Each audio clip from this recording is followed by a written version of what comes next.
Es un gozo el poder estar aquí en la casa del Señor. En este día donde nos reunimos todos para escuchar la voz de Dios. Y agradecemos que usted ha llegado hasta acá, venciendo los obstáculos. Algunos probablemente han tenido que batallar con el cansancio del trabajo. Otros han tenido que batallar con pruebas. Pero si usted ha llegado hasta acá, espero que hoy Dios le dé una palabra donde usted pueda, una palabra que pueda ser retado usted y poder seguir a nuestro Señor y Salvador.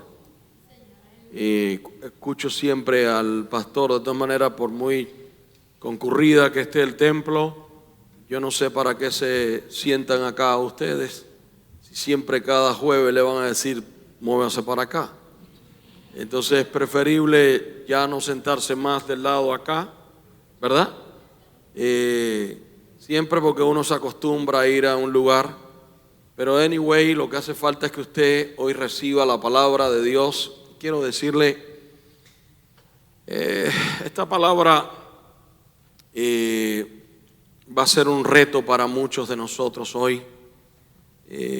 A medida que estudiaba y trataba de entender las definiciones y conceptos que están en la palabra para ser lo más práctico posible y traerles a ustedes algo de parte del Señor, me gustaría que ustedes abrieran su corazón y oraran conmigo en esta noche. Así que les invito a orar conmigo. Si usted puede ser tan amable, cierre sus ojos y diga: Señor, gracias te damos en esta hora por estar aquí en tu casa. Estamos en medio de días, vivimos en días, en una época donde necesitamos de tu guianza, necesitamos de tu ayuda y necesitamos, Señor, escuchar tu palabra sobre todas las cosas. Guíanos en todo, por favor, y ayúdanos a serte fiel hasta el final. No nuestras fuerzas y no a nuestro nombre, sino, Señor, a tu nombre da gloria. En el nombre de Jesús, amén y amén. Pues bien, hermanos, ¿me parece bien? Hoy vamos a hablar de un tema que seguramente está muy trillado, que muchos de ustedes han escuchado, han leído, han estudiado, pero de igual manera quisiera el poder traerle algo que podría ayudarle a refrescar los conocimientos para aquellos que aman a Dios, aquellos que están comenzando los caminos de Dios también hoy, aquellos que todavía no se han decidido. De alguna manera esta palabra va a ser un test, un examen para nosotros. Continuamente la palabra nos examina nuestros corazones y lo único que desearía es que usted, por favor, pusiera todo su corazón y su empeño a escuchar esta palabra. Hoy voy a hablarles en Hechos capítulo 11. Quiero que vayan conmigo a Hechos capítulo 11, versículo 25, y vamos a leer el versículo 26 también. Seguramente ustedes lo tienen. A medida que lo tengan pueden decir amén, y el que no puede mirar a la pantalla. Si no lo tiene y puede mirar a la pantalla, también puede decir amén. Hechos capítulo 11, versículo 25 y 26. Después fue Bernabé a Tarso para buscar a Saulo. Después de este pasaje, cada vez que veas a Saulo se le va a llamar Pablo. Pero Bernabé fue a Tarso a buscar a Saulo y hallándole, le trajo a Antioquía. Y se congregaron allí todo un año con la iglesia y enseñaron a mucha gente. Y a los discípulos se les llamó cristianos por primera vez en Antioquía. Hoy he querido titular este tema para compartir con ustedes: admiradores o discípulos. Por favor, esto puede que suene un poco novedoso para algunos, y también, como dije anteriormente, puede ser bien fuerte para otros. Pero generalmente cuando Cristo hablaba, lo hacía con el único propósito de que sus verdaderos discípulos conocieran el camino correcto. Cristo fue muy enfático todo el tiempo. Él no hablaba de dos puertas, sino de una. Él siempre dijo: hay una puerta, hay un camino, hay un destino. Y depende de la puerta que usted tome, de acuerdo al camino, así usted llegará al destino. Cristo dijo: entrad por la puerta estrecha, porque ancha es la puerta y espacioso que lleva a la perdición, y muchos son los que entran por ella o van por él.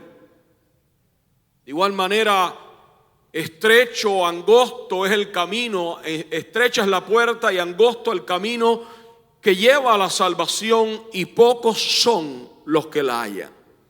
Por favor, entiéndase que Cristo no habló de una gran puerta. Entiéndase que Cristo no habló de un inmenso camino. Al parecer que el mismo Cristo en la tierra estaba reduciendo no la oportunidad, sino la manera de seguirle a Él. Todos tienen la oportunidad de escucharle, todos tenemos oportunidad de seguirle, todos tenemos la oportunidad de un camino, todos tenemos la oportunidad de una puerta, pero el tamaño de la puerta la pone Él, el tamaño del camino y las condiciones la pone Él. En estos días, nosotros como predicadores hemos tratado de diluir el mensaje y tratar de enseñarle a la gente un camino más fácil y una puerta un poco más espaciosa. Pero finalmente, una puerta que tú y yo abramos, un camino que nosotros tratemos de preparar para otros, no va a ser el camino que Cristo tendió para nosotros o abrió para nosotros. Definitivamente lo que Él ha puesto, eso es exactamente lo que es. Y hoy voy a hablarle de ser admiradores o discípulos. Admiradores o discípulos. Déjeme decir que admirar no es nada malo. Admirar es algo bueno, y yo creo que nosotros de alguna manera nos gustaría vivir admirando la grandeza de Dios y alabando al Dios que nosotros hemos servido, ¿sí o no? Pero hay una diferencia en estas palabras, que ahorita vamos a llegar al punto para que ustedes entiendan.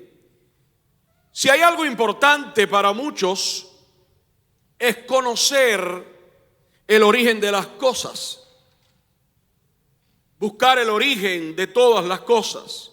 Aunque también es cierto que existe un gran grupo de personas en el mundo que no le importan lo más mínimo, no se interesan en buscar el origen de ellas, no le interesa investigar, y por ende repiten con facilidad lo que otros le dicen. Son aquellas personas que enferman y se tragan como un pollo cualquier cosa que les recomienden. Pregunto, probablemente hoy aquí hay varios dentro de esta iglesia, de este grupo, y los que nos están escuchando por internet, ¿de qué parte de persona, es decir, de qué grupo usted es? Del grupo de que fácilmente cuando se siente mal y usted dice me siento mal, y hay alguien que le recomienda cualquier cosa, un remedio casero, una pastilla, o mira, y ahí sí, dámela acá, si es bueno, dámela acá, no importa, no leen, a ciegas van por ahí para allá. Seguramente aquí hoy hay personas así, como también hay otras que dicen: espérate, déjame investigar, déjame de leer, déjeme hacer. Porque en cierta ocasión, hermano, un joven se quejaba en un grupo de tener un fuerte dolor en su columna, y una hermana que escuchaba la queja de él saca de su cartera una caja y le dice: mira, estas pastillas me las mandaron a mí cuando tuve unos fuertes dolores, y esto, mira, me los quitó completo. El otro, sin chistar, se toma la pastilla inmediatamente y se va para la casa, se lleva la caja. Cuando le toca la próxima dosis, él le da por mirar la cajita y leyó lo siguiente: las píldoras anticonceptivas con progestina y estrógeno también pueden ayudar a prevenir la ovulación y por lo tanto el dolor.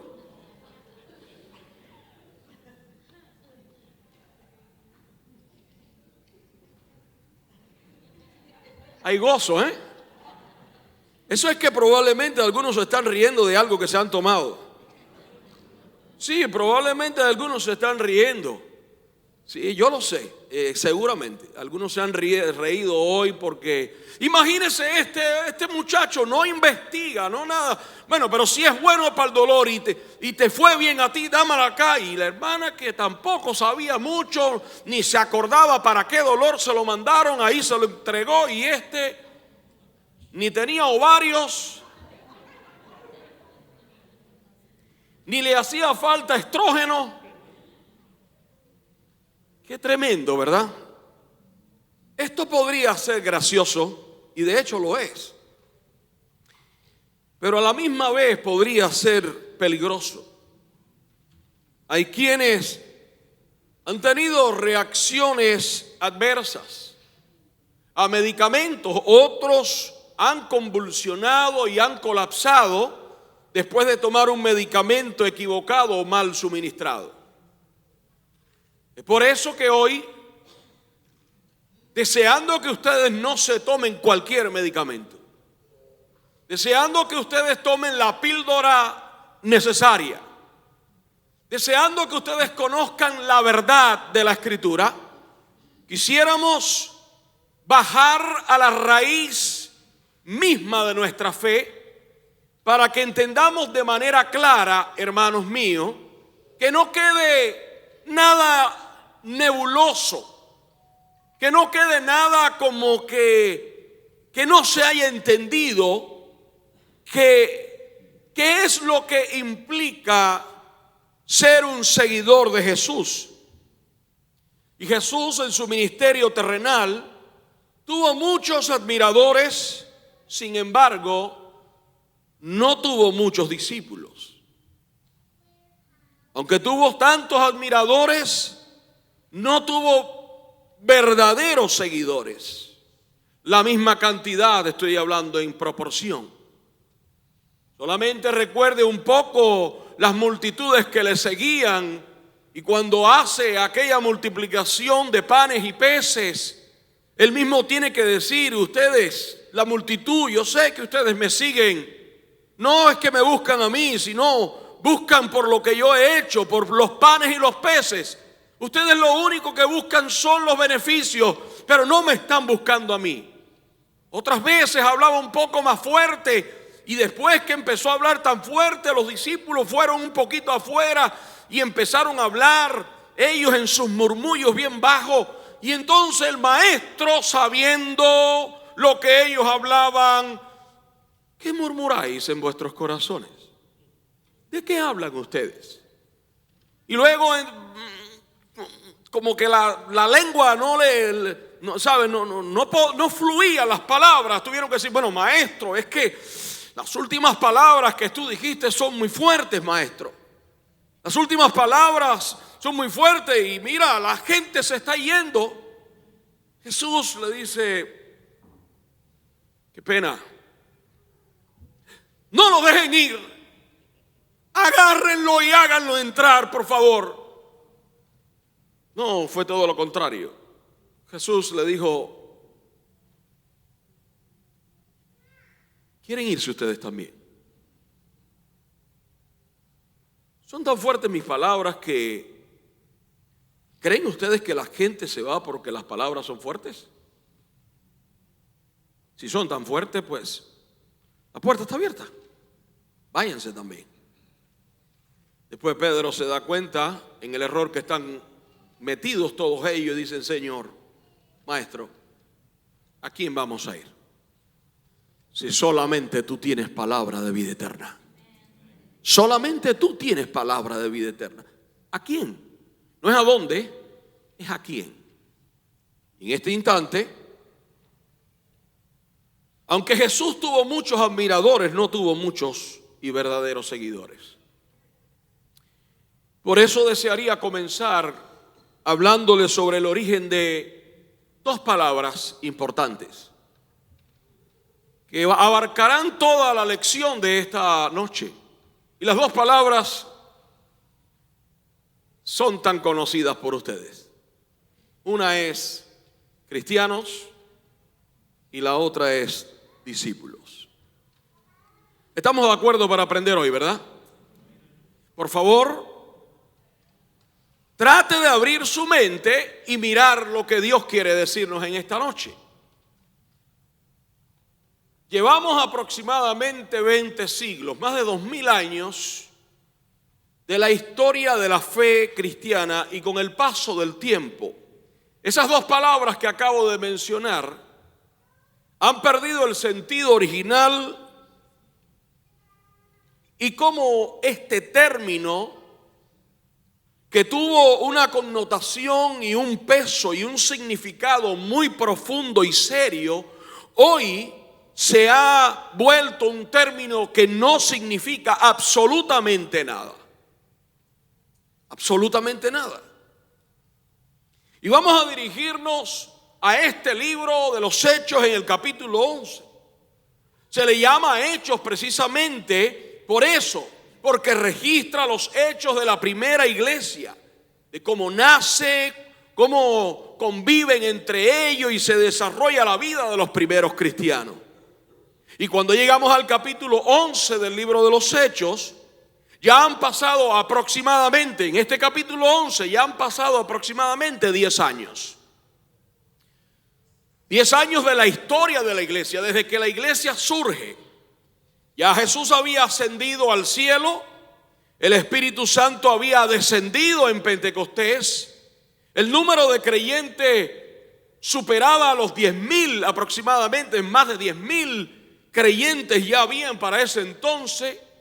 Ya se habían elegido los primeros diáconos. El evangelio empezó a avanzar y a cruzar fronteras. Entonces ya los creyentes no solo eran judíos, sino que comenzaron a convertirse algunos griegos y de diferentes culturas. Ocurrían manifestaciones poderosas del Espíritu Santo, sanidades, milagros, prodigios.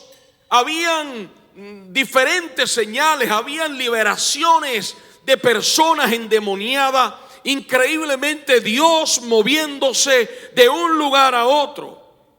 Esteban ya había muerto para este momento como el primer mártir de la iglesia, y comenzaba la persecución, y como consecuencia comienza a esparcirse los creyentes llevando el evangelio a otras culturas, y comienzan a ocurrir cosas interesantes cuando llegamos al capítulo 11.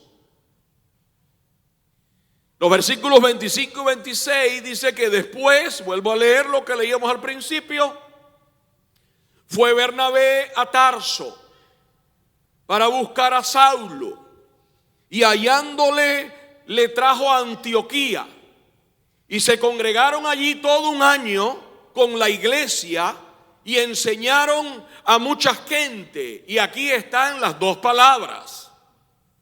Y a los discípulos se les llamó cristianos por primera vez en Antioquía. En este versículo, hermanos, nosotros encontramos las dos palabras, discípulos y cristianos. Y hasta este momento, desde el comienzo de la iglesia, a los creyentes se le había llamado discípulos. Y en Antioquía de Siria, que hoy es Turquía, allí se llama por primera vez, a los discípulos se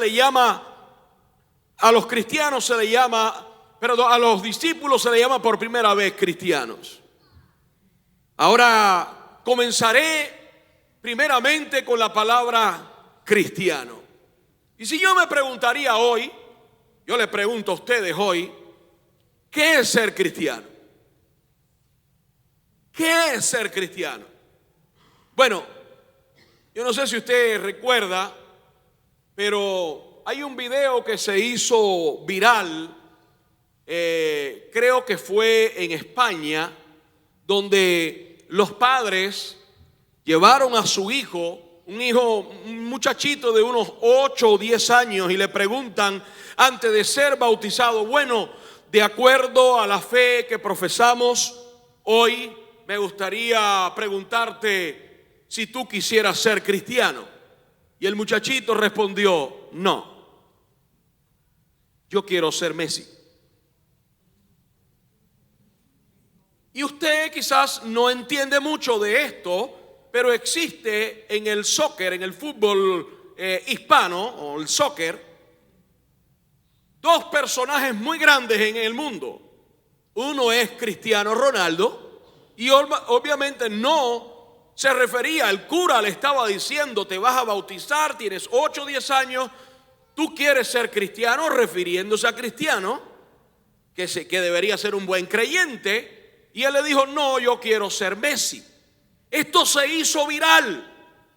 Todo el mundo se rió enormemente, pero déjeme decirle que hasta cierto punto hay muchas personas que están dentro de nuestras iglesias y en las congregaciones que todavía no saben qué es lo que es ser cristiano, ni tampoco saben lo que es ser un discípulo. Y hermanos míos, si yo le digo a usted, es para que tengan una idea, así como este niño, hay muchos adultos que tampoco quizás no podrían saber responder correctamente qué es un cristiano. Y si yo le digo a usted, solamente le pongo, si yo le pregunto a usted, ¿qué es un puertorriqueño? Seguramente todos van a darme en el clavo para decirme qué es un puertorriqueño. Y no importa de qué país usted sea, todos probablemente sepamos definir qué es lo que es un puertorriqueño. No vamos a saber todos los pormenores de la cultura, pero sí sabemos de un país que está en el Caribe, todo el mundo va a saber qué es lo que es un puertorriqueño.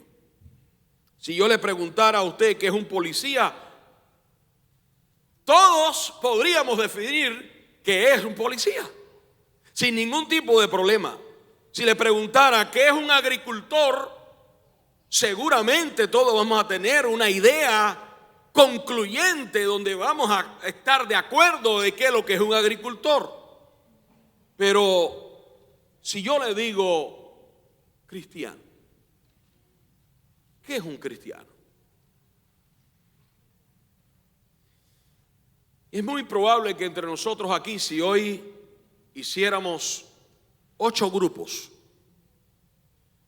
y le diera 5 minutos rápido entre los grupos, ustedes se reúnen y toman un concepto y tratan, y probablemente dentro de los 8 grupos ninguno se pongan de acuerdo. Quizás en algo coincidan, pero generalmente todo el mundo tiene un criterio diferente de lo que es un cristiano. Es muy probable que no sepamos definirlo. Y usted dirá, pastor, por favor, no venga con eso. Yo llevo tantos años en la iglesia, yo sí sé definir lo que es un cristiano. Bueno, aún más, esto se podría complicar si yo le preguntara a usted, ¿eres cristiano? Por favor, no se vaya, yo no estoy tratando de dormirlos a ustedes, sino llevarlos al punto clave. Y estas son las respuestas que probablemente algunos de ustedes me podrían decir. Algunos dicen, si yo le preguntara a usted, ¿usted es cristiano? Algunos podrían decir, no, yo no soy cristiano. Y esa persona es alguien que está muy bien definida en la vida y tiene claro que no es un cristiano. Porque tiene la idea de que un cristiano debe tener ciertas características que él no cumple. Y por eso dice, yo no soy cristiano. Pero hay otro grupo, y este grupo contestan en tiempo pasado. Y dicen, bueno, yo fui cristiano antes. Y te cuentan cómo tomaron la comunión, como que se bautizaron, como que yo recuerdo, sí, yo era cristiano porque yo andaba en un grupo de jóvenes de la iglesia, pero para ellos eso es cosa del pasado, cosas de muchachos inmaduros cuando uno lo llevan casi que a la fuerza a la iglesia. Sí, mamá me llevaba casi que a la fuerza, pero ¿sabes qué? Después ya crecí, maduré y ahora me doy cuenta que fue por un tiempo que yo fui cristiano, pero ahora no lo soy. Y están los otros que dicen no. Si le preguntas, ¿tú eres cristiano? Hay otro que dice no. Porque hay muchas razones que a veces utilizan las personas para decir, yo no soy cristiano porque. ¿Lo he escuchado alguna vez, sí o no? Le estoy preguntando, ¿sí o no? ¿Sabe por qué yo no soy cristiano? Porque una de las más famosas es, yo no soy cristiano, ¿sabe por qué? Porque en la iglesia hay muchos. ¿Cómo? Pareciera un texto bíblico. ¿Cómo ustedes se pusieron de acuerdo a eso? Parece un texto bíblico lo que ustedes están diciendo. Yo no voy a la iglesia, ni siquiera soy cristiano, porque en la iglesia hay muchos hipócritas. Tremendo. Al parecer han visto gente que se dicen ser cristianos, que hablan de Jesús, pero realmente no viven lo que dicen. Están los otros que dicen, cuando le preguntas, ¿tú eres cristiano? Ellos te dicen, sí, pero no. ¿Cómo que es eso? ¿Cómo que sí, pero no? Esto es chistoso. Yo sí soy cristiano, sí, pero no. Ay, mira cómo lo dicen otros. Yo sí soy cristiano, pero a mi manera. ¿Lo ha escuchado? Yo soy cristiano, pero no voy a ninguna iglesia. Yo soy cristiano, pero no me congrego, Yo soy cristiano. Yo me conecto por las redes sociales y envío mis ofrendas a tal ministerio. Yo sí soy cristiano, aunque no voy a la iglesia. Es más, probablemente yo sea más cristiano que muchos que van a la iglesia. ¿Cuántos han escuchado esto, hermano? Yo nada más. En fin, soy cristiano, pero no practicante. Eso es como si yo le escuchara a alguien decir, imagínense que estamos allí en un barbecue en la casa, invitándolos a ustedes a un gran asado en la casa. Estamos un grupo ahí comiendo y de repente todos comiendo, picando la carne, aquella jugosa, y de repente hay alguien que tú ves comer y le pregunta, pero ven acá, ¿tú no eres vegano? Y este te va a contestar de esa manera. Sí, pero hoy no. Es como ilógico. ¿Sabe? La respuesta que te debería decir la persona es si soy vegano, porque sabe lo que pasa, ¿no? Es que comer frutas y vegetales es mucho más saludable. Es más, comer animales, como algunos representan y dicen, matar animales, eso es ser insensibles con ellos. Y algunos dan esas justificaciones. que podríamos creerle, pero este que toda la vida ha dicho que es vegano, ahora se está comiendo todo. Así pasa, hermanos, también. Yo soy cristiano, pero no lo practico. Aún en mi trabajo, la gente que saben que yo soy cristiano y lo que tengo en la lengua es candela y candela. Y cuando alguien le hace un llamado, un requerimiento, y dice, bueno, a cualquiera se le va. No, el problema es que tu lengua se fue hace rato y nunca más ha regresado.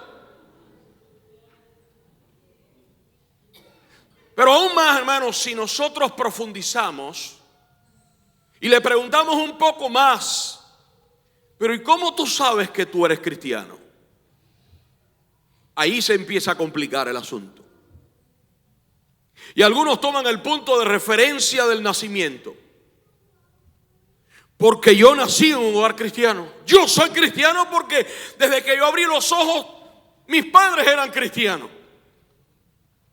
Para algunos cristianos es una cuestión de geografía. Si hubieran nacido en el Medio Oriente serían musulmanes. Si hubieran nacido en el lejano Oriente serían budistas. Pero como nacieron en Occidente, la religión que más abunda es el cristianismo, pues yo soy cristiano. Además, si en mi casa mi abuelita era cristiana, mi mamá era cristiana, me llevaban a la iglesia como cristiano, por lo tanto yo soy cristiano también. Y nada más lejos de la verdad. Nada más lejos de la verdad. El hecho que nazcas en una casa no significa, en una casa de cristianos, no significa que eres cristiano. El hecho de que tú seas hijo de cristianos no quiere decir que tú seas un creyente. El hecho que tú seas hijo de pastores no te hace ser un discípulo de Cristo. El hecho de que tú nazcas dentro de una iglesia no te hace ser salvo. Dígame. Mira a su vecino y dile, están tirando con bombas. Sí, ríete así, ríete, le dice, están tirando con bombas. Otros dicen, ¿sabes por qué yo soy cristiano? Cuando le pregunta, ¿tú eres cristiano? Y dice, yo sí. Yo soy cristiano porque pasé al frente. Yo hice una oración, el pastor me oró. Es más, yo repetí una oración y por eso yo soy cristiano. Y yo quiero decirle que obviamente un día todos tenemos que quizás empezar por eso. Pero el hecho que hayamos hecho eso no significa que somos cristianos. Hello. Los amamos, los que están detrás de la pantalla. No lo digo yo, lo dicen las Escrituras. Claro que no es popular. Nadie se siente cómodo y ahorita voy a empezar a incomodarlos más todavía. ¿Sabes? Yo soy cristiano porque yo voy a una iglesia. Es más, como estamos en una etapa de... Yo me autopercibo cristiano. Como aquellos que se autoperciben gatitos, perritas y caballitos, aquellos que se perciben de una manera diferente. Tú te puedes autopercibir cristiano, pero aún así eso no significa que tú seas cristiano. Hay otras evidencias internas y externas. Hay evidencias, hay elementos que sabemos por las Escrituras qué es lo que significa la palabra de Dios. Entonces, ¿qué es ser cristiano? Déjeme decirle qué dice la Biblia de qué es ser cristiano. Por favor, no se vaya a poner bravo conmigo ahora. Porque algunos van a llegar a una conclusión que probablemente no habían llegado anteriormente. Y se complica aún más porque no tenemos, escuche bien, no tenemos en toda la Biblia ninguna explicación de lo que significa ser cristiano. Probablemente por eso hay tantos problemas que la gente no sabe qué es lo que es ser cristiano. Y yo no estoy hablando en sentido figurado. Préndala nada más, encienda la televisión en los premios cualquiera, premios en las bellezas latinas, en los premios de la música, en los premios de los artistas de Hollywood, en todos los premios. Todo el mundo es cristiano. Y todo el mundo es cristiano y le da gracias a Dios porque son cristianos.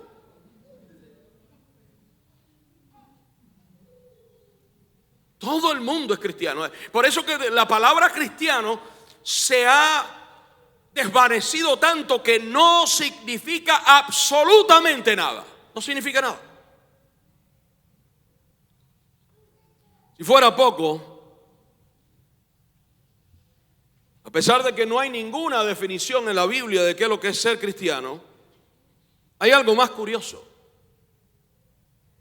La palabra cristiano solo aparece 3 veces en toda la Biblia.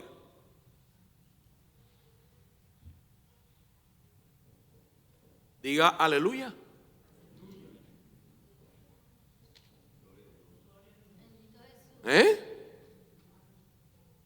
Y la primera es aquí, en Hechos capítulo 11, donde a los discípulos le llamaron por primera vez,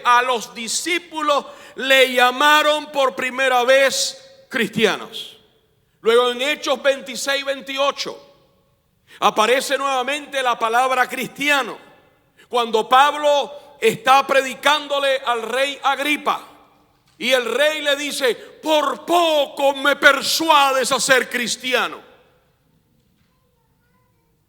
Y luego en Primera de Pedro, cuando escribe Pedro en el versículo 16, desde el 12, para que vean el contexto y darle la explicación de lo que quiero enseñarle, a partir del versículo 12 de Primera de Pedro, capítulo 4, Primera de Pedro 4, dice versículo 12: amados, oiga esto, como dice Pedro, amados, no os sorprendáis del fuego de la prueba que os ha sobrevenido, como si alguna cosa extraña os aconteciese. Versículo 13: sino gozaos por cuanto sois, aquí viene, sois participantes de los padecimientos de Cristo, para que también en la revelación de su gloria os gocéis con gran alegría. Versículo 14: si sois vituperados por el nombre de Cristo,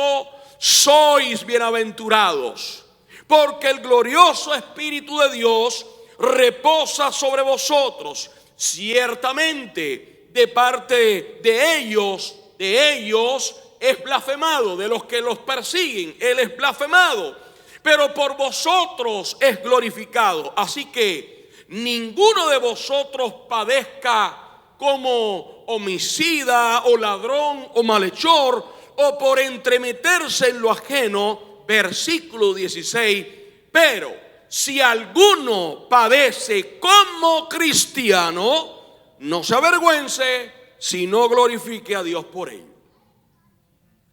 3 veces aparece la palabra cristiano. Nunca, quiero decirle, la definición de cristiano siempre vino de afuera y no de los apóstoles. Vino de afuera y no de los cristianos mismos. Es decir, esa definición de cristiano vino de los de afuera y nunca vino de los de adentro. Traían una connotación negativa. El decirle cristiano a alguien era una connotación negativa que implicaba crítica, pena y vergüenza llamarse cristiano.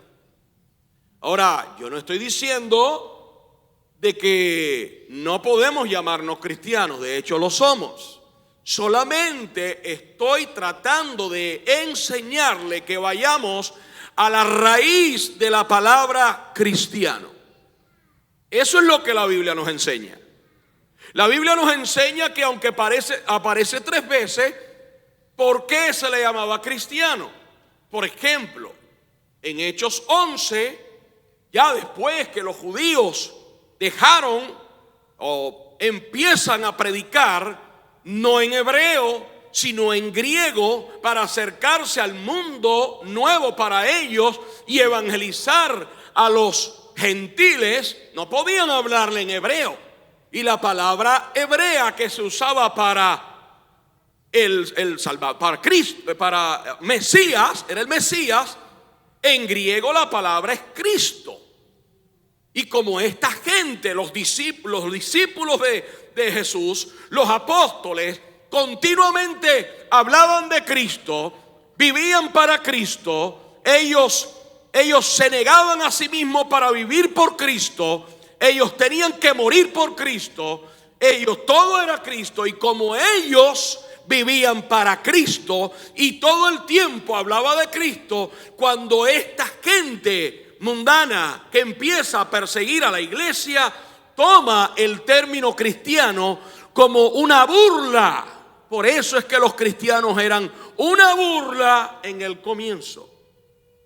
Decirle hoy cristiano a alguien aquí en Occidente es un halago, pero en aquel entonces ser cristiano era una burla, era un chantaje. De hecho, hay una versión que cuando habla en el capítulo 20, en el capítulo que habla de cuando Pablo le dice, Pablo le está predicando al rey Agripa, y el rey Agripa dice: por poco me persuades en ser cristiano. Hay una versión que es un poco más definida y clara cuando dice: con tan poco me quieres persuadir a ser cristiano. Porque realmente Pablo le responde y Agripa nunca se convirtió. Al contrario, Pablo le dice: bueno, quiera Dios que por poco o por mucho al menos Dios te conceda arrepentimiento y de verdad te conviertas. Entonces, no hay nada de malo de decir que somos cristianos. Al contrario, el ser cristiano puede representarnos, pero lo que quiero decirle es que el concepto que tienen hoy no es el mismo que tenían allá. Porque ser cristiano, esa palabra que venía de afuera, de los que perseguían, de los que murmuraban, ese concepto que le daban era una burla hacia ellos. Sin embargo, nosotros sí podemos ver que nunca los discípulos se llamaron a sí mismos cristianos. ¿Verdad que esto está fuerte, Como que se le mueva, ¿sí o no? Dígame la verdad, está extraño esto, ¿no? Como novedoso. Nunca ellos se llamaron cristianos. Ellos a sí mismos nunca se llamaron cristianos. Y por favor, vuelvo a decir, no estoy diciendo que no nos llamaremos más cristianos, porque la gente puede salir de aquí con una cabeza y con una explicación que como, no, en la iglesia del Faro están enseñando que decir cristiano no es ni la Biblia. Por favor, seamos maduros en la manera de pensar. Y esto es lo que precisamente no solo estoy tratando de llegar a la raíz y a la historia. Ellos se identificaban anteriormente con los del camino o simplemente como discípulos.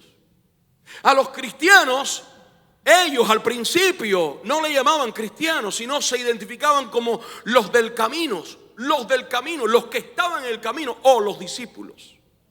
Algo mucho más llamativo. Jesús jamás invitó a una persona a que se haga cristiana. El término que usó Jesús para llamar a las personas a seguirle fue discípulo. Él nunca le dijo: si alguno quiere ser cristiano, niéguese a sí mismo. Jesús decía: si quieres ser mi discípulo, niégate.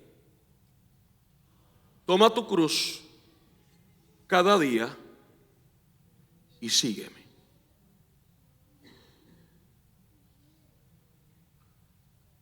La palabra cristiano aparece 3 veces solamente, como dije.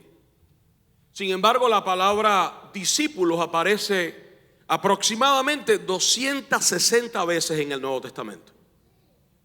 ¿Verdad que es un hecho, no? Y la palabra cristiano, como dije, vino de afuera, de las autoridades, de los que perseguían, en forma despectiva pero la palabra discípulo no venía de afuera, sino de ellos mismos, y ellos se referían a sí mismos como discípulos. Y vamos a ver unas citas bíblicas. Le voy a hablar rápido. Hechos capítulo 6, versículo 7. Y crecía la palabra del Señor y el número de los discípulos se multiplicaba. Eso lo escribió Lucas. Luego en el mismo libro de los Hechos 9:26, cuando llegó a Jerusalén, trataba de juntarse, es el que le hemos leído, con los discípulos, pero todavía, dice, todos le tenían miedo, no creyendo que fuese discípulo. Hechos 9:36. Había entonces en Jope una discípula llamada Tabita, que traducido quiere decir Dorca. Hechos 16:1 dice, y después llegó a Derbe y a Listra, y he aquí, había allí cierto discípulo llamado Timoteo. Entonces, ¿qué es lo que identifica a los discípulos? Si ya sabemos el origen de un cristiano, que ellos cargaban porque era el oprobio, la gente le decía, ¿eres cristiano? Ah, eres cristiano. Ahora, ¿qué es lo que significa ser discípulo? Y esto nos puede incomodar hoy, hermanos. Nos puede incomodar. Porque como hoy no se sabe qué es lo que es ser cristiano, y es tan variable, y no encontramos una definición correcta entre muchas personas, sin embargo la palabra discípulo es muy incómoda, porque sí tenemos en la Biblia una definición de lo que es un discípulo. Y estoy hablando sobre esto porque hay muchos que han estado estudiando en los grupos de conexión en estos días qué es un discípulo. Y es el mismo Jesús quien nos dice específicamente qué no es un discípulo y quién sí es un discípulo. Entonces aquí está la verdad de lo que nosotros vamos a hablar. Tú puedes ser uno que nació en la iglesia. Tú puedes autopercibirte cristiano. Alguien que le gusta la iglesia, alguien que le gusta a Jesús, alguien que escucha de Jesús. Tú puedes ser un admirador de Jesús, pero no ser un discípulo de Jesús. Si yo le preguntara a ustedes qué representa Jesús para ustedes, dicen, ¿qué representa Jesús para ustedes? Lo máximo. Él es todo. Él es lo más grande. Y de verdad, sí, pero ¿por qué? Porque lo admiran. Ahora, la parte dura es cuando Jesús dice, ¿por qué me llamas Señor?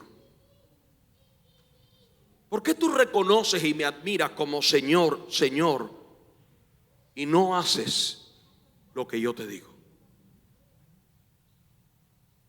Se partió. Aquí se partió. Aquí se partió la comunicación. Es triste, hermano.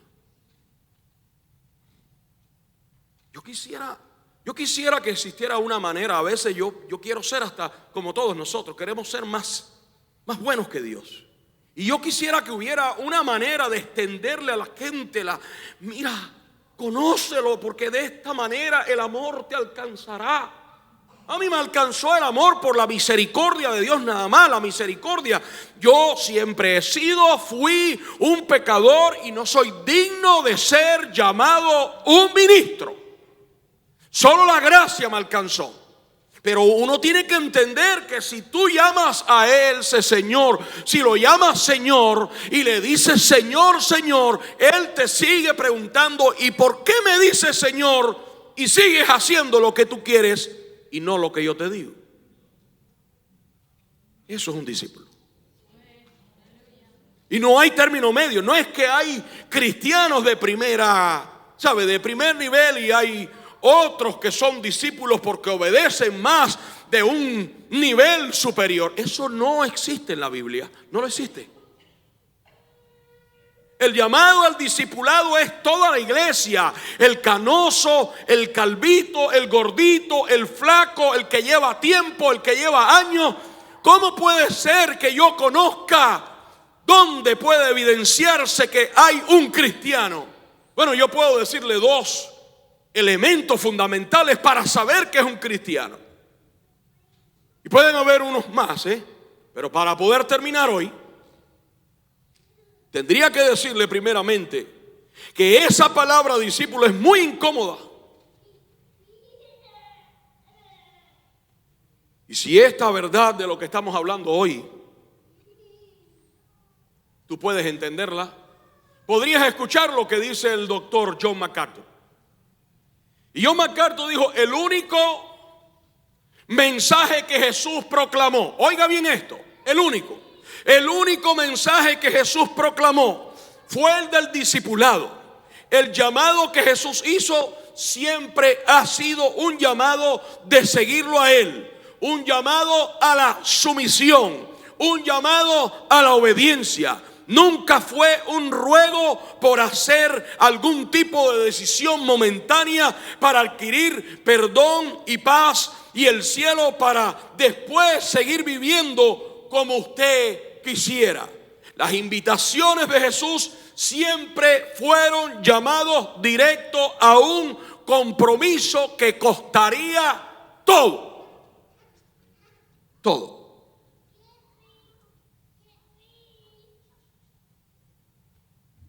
Todo.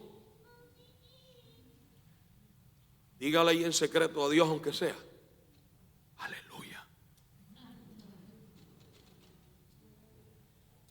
Seguir a Cristo va a costarte todo. Todo.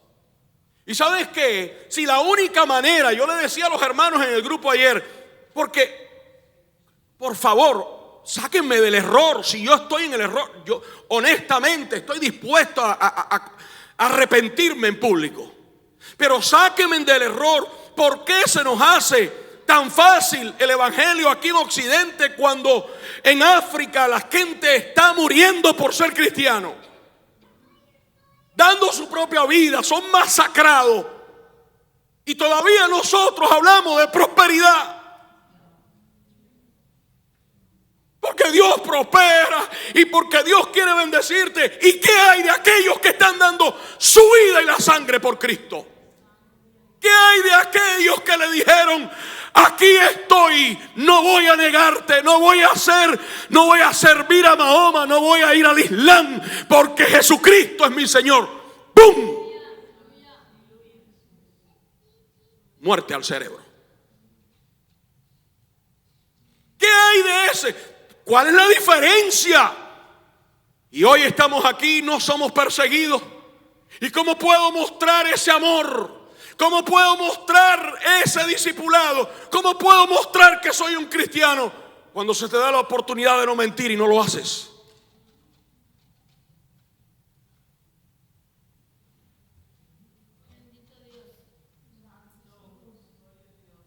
Cuando te niegas a ti mismo. Y no quiero decirle, hermano, aquí, nosotros sabemos que todos tenemos defectos y todos tenemos problemas y todos tenemos lucha y hay muchas tentaciones, todo lo que usted pueda llamar, pero nosotros tenemos que ser conscientes que el llamado de Dios es un imperativo. Si quieres venir en pos de mí, si tú quieres ser mi discípulo, tienes que negarte a ti mismo. Niégate a tus deseos, niégate a tu comodidad, niégate a decir mentiras, niégate al pecado, niégate a todo aquello que se te pone en el camino por tal de amarme y no pasarme por encima. Es difícil, hermano.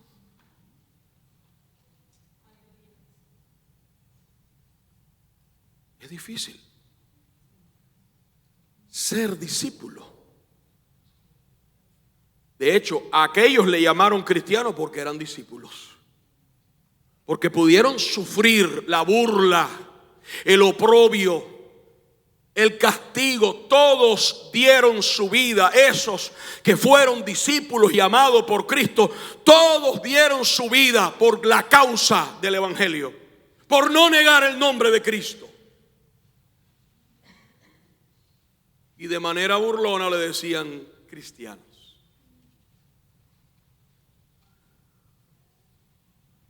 Te quiero decir que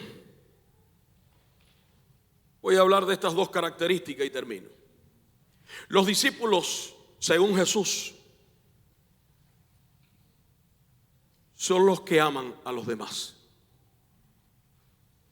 Diga conmigo, ser discípulo es amar a los demás. ¿Qué clase de revelación, pastor, usted me trae? ¿Qué clase? Esa palabra revelada, ¿de dónde la sacaste? Bueno, Juan 13:34, para los que escriben. Juan 13:34, esa es la última noche de Jesús con los discípulos. Ya habían cenado por última vez, habían tenido la cena. Jesús había lavado los pies de los discípulos. Había un ambiente de tristeza, de inseguridad tremenda. Imagínense que Jesús dice que sería traicionado y entregado por Judas. Y está diciendo, uno entre vosotros que moja el pan en mi plato, ese me va a traicionar y me va a entregar en manos de los ancianos para ser crucificado. Judas entiende que él es la persona y es descubierto en público, y la Biblia dice que allí mismo dejó la mesa y acaba saliendo endemoniado de allí. Y usted dice, ¿cómo? Yo nunca lo he leído. La Biblia dice, y entrando Satanás en él. Biblia. El tipo estaba endemoniado. En ese momento lo poseyó el mismo diablo. Lo dice la Escritura. Y salió de allí corriendo. Literalmente, Juan en el versículo 27, el próximo, después del bocado, entró Satanás en él. Y estando con sus discípulos, le dice en los versículos 34 y 35: hijos, prepárense que les traigo un nuevo mandamiento. Un nuevo mandamiento les doy a ustedes. Y ellos esperando. El maestro va a hablar. La revelación viene. El mismo Señor, y de repente dice, que os améis unos a otros. ¿Cómo? Y usted dirá, pero ¿por qué es esto? Yo no sé, como cubano al fin, yo estuviera dentro de los discípulos. Y yo diría, hermano, pero ¿de qué nuevo mandamiento? Si eso me lo has dicho desde el principio. Y amarás al Señor tu Dios con todo tu corazón y a tu prójimo. Eso no es nuevo. No, hay una nueva concepción. Hay un nuevo concepto aquí. Y Jesús le añade, un nuevo mandamiento les doy, que os améis unos a otros. Y luego le dice, como yo os he amado. Ustedes ya aprendieron lo que decía la ley, les he confirmado, amen a su prójimo como a ti mismo, de la manera que tú amas. Ahora Cristo le está enseñando un nuevo camino, un nuevo concepto, y le está diciendo, nunca antes han visto a alguien que les ame como yo. Pedro, te saqué del mar y te levanté cuando te ahogabas. Cuando me negaste te dije, apacienta mis ovejas. Cuando todos me abandonaron, les volví a dar la oportunidad. Y aquí Dios está diciendo, de la misma manera que yo les he amado a ustedes, un mandamiento nuevo les doy: amen a los demás. Y usted dice, bueno, eso lo sé, pastor. Amar a los demás implica ¿Cómo hablas de los demás? ¿Cómo sirves a los demás? ¿Cómo perdonas a los demás? Porque el amor, la palabra es fácil de escribir y de decirle y tiene 4 letras. Pero el asunto práctico que Cristo estaba diciendo, de la manera que yo les amé a ustedes, amen. Amen con el mismo sacrificio. Amen más allá. Amen a vuestros enemigos. Ámense ustedes mismos hasta lo más profundo de entregar su vida uno por el otro. Es un nuevo mandamiento. Si tú creías que tú amabas al prójimo como a ti mismo, ahora Jesús está diciendo: ama a otros como yo te amé. Los discípulos son los que aman a los demás. Y segundo, los discípulos son los que entregan todo. Además, el reino de los cielos, dice Cristo en Mateo 13:44, es semejante a un tesoro escondido. ¿Cuántas veces has leído esto, En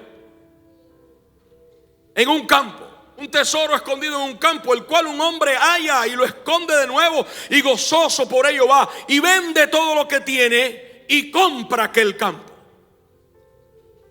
Luego dice: pero también el reino de los cielos es semejante a un mercader que busca buenas perlas, que habiendo hallado una perla preciosa, fue y vendió todo lo que tenía y la compró. Entonces, ¿qué significan estas parábolas? ¿Qué significa esta palabra y esta enseñanza?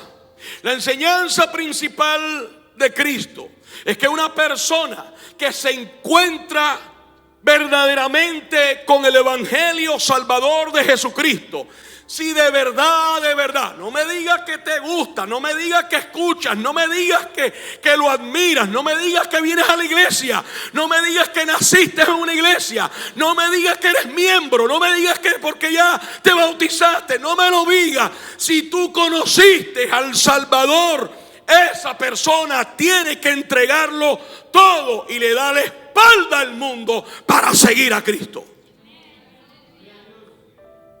Esa es la diferencia cuando le dice al joven rico: pero una cosa te falta. Y la Biblia dice que mirándolo Jesús le amó, pero no le siguió. Va a costar. Cuesta. Ser discípulo cuesta, hermano. Si quiere, sustituye la palabra.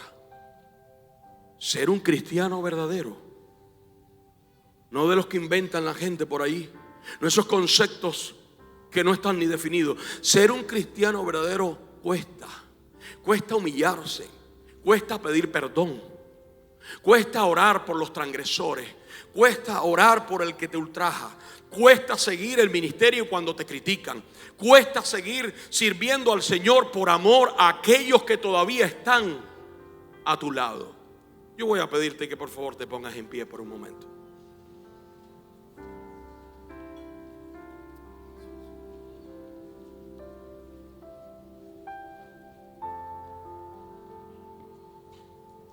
Tú decides qué hacer. Tú puedes tomar hoy la cajita del joven y leerlo a tiempo. En otras palabras, las indicaciones están en la Biblia. Jesús no te va a engañar. Y un predicador, como los pastores de esta iglesia, no te vamos a engañar. No es fácil, hermano. Seguir a Cristo, ser discípulo de Cristo, no es fácil. Tienes la oportunidad de aplicar para un beneficio. No mientas. Escúchalo. No mientas. Tienes la oportunidad de aplicar para una casa. No mientas. Todavía no te ha tocado dar tu vida allá en África. Es aquí, este pedacito. Es simplemente, nadie nadie te está presionando, nadie te va a matar. Sin embargo, cada vez que vas allí, tú sabes que estás mintiendo. Y dices, ¿sabes qué? Dios sabe mi condición. Dios sabe que yo lo necesito. Cierra tus ojos, por favor. Yo les dije a ustedes que esto podría ser un reto muy fuerte para cada uno de nosotros. No vaya a pensar que estoy predicando desde el dedo señalador. Cada vez que profundizo en estos temas, siento la necesidad de acercarme más a Dios apasionadamente por el amor que Él ha derramado en mi corazón. Amar a la gente es lo que Dios nos ha puesto a nosotros. Eso es una señal de un verdadero discípulo. Interésate por la gente, acércate a la gente, ama a la gente, llama a la gente, testéala a la gente, anima a la gente, exhorta a las personas, llama a tu hermano, abrázalo cuando venga, no huyas cuando se termine el servicio, abrázalo. No importa que te sientas mal, dile que lo amas. Pero pastor, puede ser hipocresía. Eso no es lo que dice la Biblia.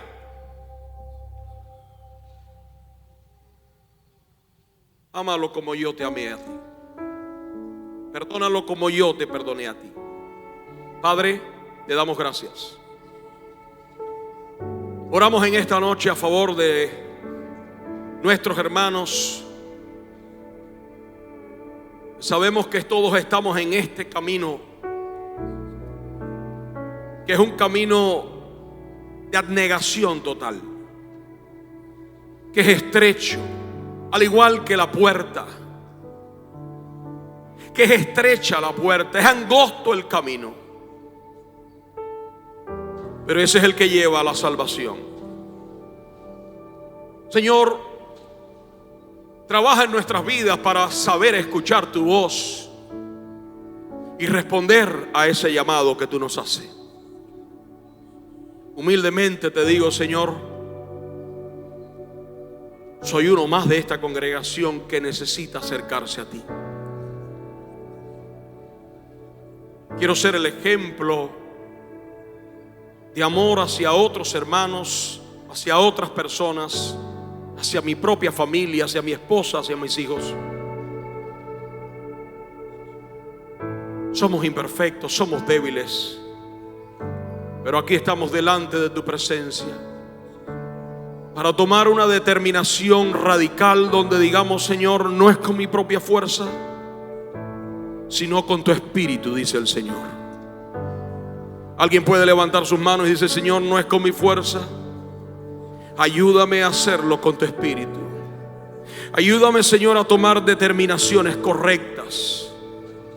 Ayúdame, Señor, a tomar la determinación radical de una vez y para siempre en seguirte. Porque ninguno que pone su mano al arado y mira hacia atrás es digno de ser llamado mi discípulo. En el nombre del Padre, del Hijo y del Espíritu Santo, sella esta palabra. Ayúdanos a amarte y amar a la gente. En el nombre de Jesús. Amén y amén.